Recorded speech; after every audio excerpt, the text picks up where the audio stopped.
Yes, this is Democracy Now! We're on the road as part of the 100-city tour, now in San Francisco, headed to Stanford University this afternoon and to Santa Clara tonight. But in Washington, D.C., more than 400 people were arrested Monday in a massive sit-in on the steps of the U.S. Capitol to protest the influence of big money and corporate lobbying in politics. The protest, organized under the name Democracy Spring, brought together activists from about 140 organizations who marched from Philadelphia to Washington last week. Similar acts of civil disobedience are scheduled throughout the week in Washington. This is Democracy Spring campaign organizer Kai Newkirk speaking during yesterday's action. The American people won't take this anymore. We're going to end this corruption. This is just the beginning. This is just the beginning. Join us. Join us. Join us. The Democracy Spring action comes in a presidential election cycle in which campaign finance reform, super PACs, and dark money have made headlines. The Washington Post reports through the end of January, 680 corporations had given nearly $68 million to super PACs in this election cycle, 12% of the $549 million raised by such groups. This figure does not include the untold amounts of dark money contributions to other groups that are not disclosed by the donor or the recipient. For more, we're joined by two guests. Kai Newkirk is campaign director of Democracy Spring, co-founder and organizer with 99 Rise. He was arrested yesterday in the action at the Capitol. And Lee Fong is with us here in San Francisco, investigative journalist at The Intercept, covering the intersection of money and politics. We welcome you both to Democracy Now! Let's go directly to D.C. Kai Newkirk, you just recently got out of jail. Talk about this mass civil disobedience that took place yesterday, leading to the arrest of more than 400 people. Thank you, Amy. It's great to be with you, and it's an honor to be on the show. We think that yesterday can be the beginning of the end of this corruption and inequality in our democracy. It was so inspiring to see people come together at the People's House and say, we are going to take it back. People from across the political spectrum, many of whom had walked all the way from Philadelphia, from the Liberty Bell to Washington, D.C., over almost 150 people who did that. And we believe over 500 people who sat in and sent a message to Congress that we will not accept inaction to save our democracy, and send a message to anyone who's running for office in our country that you have to make a decision. Are you going to stand on the side of democracy and on the side of the people, or on the side of big money and corruption? And if you choose to defend the status quo of corruption, we believe there's going to be growing nonviolent resistance in the streets, at the Capitol, at your fundraisers, and in the polls to say, we will not take it anymore. We demand an equal voice in our democracy. And yes, it's right. It's just the beginning. And we call on people to join us here. We're going to be back at the Capitol today and tomorrow and the next day. Kai Newkirk, can you talk about how you and who were the others who organized Democracy Spring? Sure. We had this vision well over a year ago. We had led a march in California from Los Angeles to Sacramento.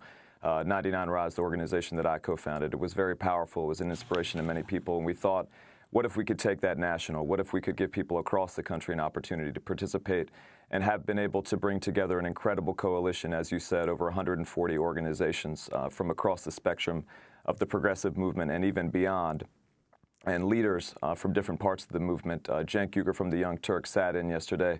Francis Morlape, leader around food justice for many years, Umi Selah from the Dream Defenders, Jody Evans from Code Pink, John Pudner from a conservative organization, Take Back Our Republic, marched with us and joined with us. And when we were at the Capitol today, you could feel the energy that this can be a moment that can really turn the tide around this. And it's because of the hard work of so many people who've built this coalition and brought people together and given them an opportunity to express what the vast majority of people in our country feel, which is that the political system is not representing us, that it is corrupt, and that because of that we have a rigged economy. We want a government of, by, and for the people, not the 1%. And we stood up and sent a message that we're going to win that one way or another yesterday. Kai Newkirk, you also snuck a camera into the Supreme Court. Can you talk about what you did back in 2014 and why you were there? Yes, that was on the eve of the expected decision in the McCutcheon versus FEC ruling, which was ultimately another wrecking ball to the wall of separation between wealth and state in our society, Citizens United 2.0.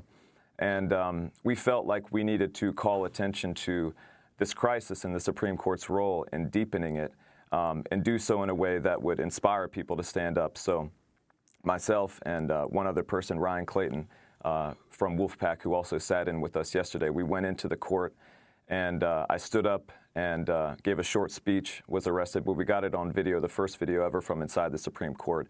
We've done 2 similar actions, 99 Rise, since then, with 7 people and 5 people.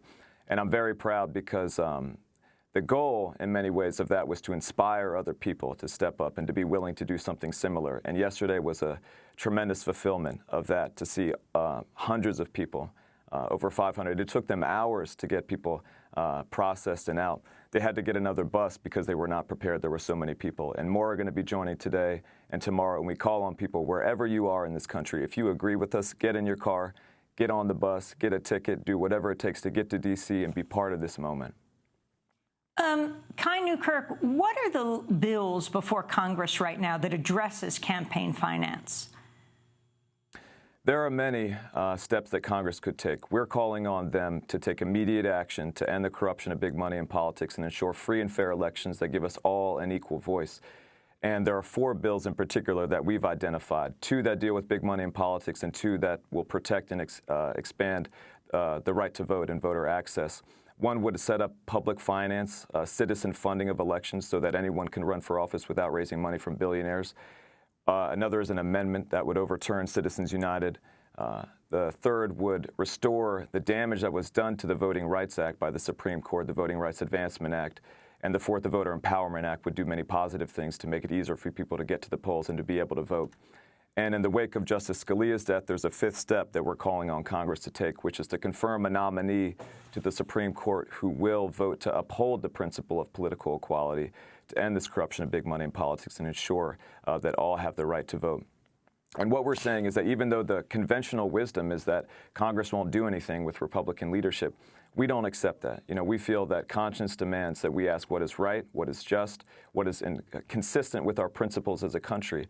And the vast majority of the American people, Republican, Democrat, Independent, want change on this. And we're saying to Congress, you can't just hide, you can't just be resigned, you can't just pretend that we don't know that you could solve this problem right now.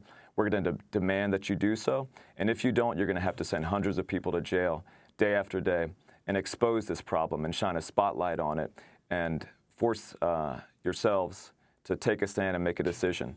And those who don't stand with the people and stand on the side of corruption, we believe that there will be a growing political price to pay. Kai, have any presidential candidates endorsed Democracy Spring? I don't know if we could call it an endorsement, but there were 2 tweets that went out from the Bernie Sanders account yesterday, lifting up what we did. We want to be clear, this is a nonpartisan, independent campaign. There are many Bernie supporters that are part of it, but I've talked to many Hillary supporters and even some Trump supporters, and it's welcome to everyone. And what we're saying is that we're not going to endorse candidates, but we are calling on them to endorse the movement. Whatever office you're running for, from president on down to city council, you need to let the American people know, those who you would want to represent, if you will work and fight to solve this problem, if you will work to make sure that we have a government that represents us all, not just the 1%. We were pleased to see those tweets from the Bernie Sanders campaign. We hope that Hillary Clinton, Trump, and anyone who's running for office in our country will stand with us in this cause to save our democracy. Kai, can you talk about how Democracy Spring fits into Democracy Awakening and what that is? Yes, I like to think of it as 2 wings of the same bird. One, democracy mobilization that's coming to D.C. this spring. All told, I think over 300 organizations are part of it. We kicked things off with this march from Philadelphia to D.C. and are sitting in at the Capitol this week and building, going at least through the week. We will carry forward until either Congress does something or they send so many of us to jail that it will be, we believe, the largest civil disobedience in our country in this 21st century. And this weekend, we'll be joined by many more with the Democracy Awakening.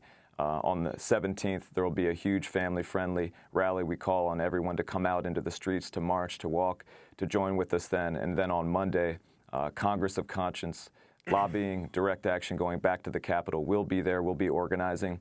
It may go beyond that. And we're calling on people across the country, wherever you are, to be part of this moment. If enough of us come together, Amy in D.C., we can make this the turning of the tide. We can shine a spotlight on this issue like never before in our country and lift it up in the middle of this presidential election in a way that Occupy Wall Street did for economic inequality. We can do that for this critical issue of political inequality. Solving it is the key to making progress on so many other urgent issues in our country, from catastrophic climate change to mass incarceration. We lit a spark yesterday, and we need to fan the flames and build this into something that changes the political weather in this country. Kai Newkirk, I want to thank you for being with us, campaign director of Democracy Spring, co-founder of 99 Rise. When we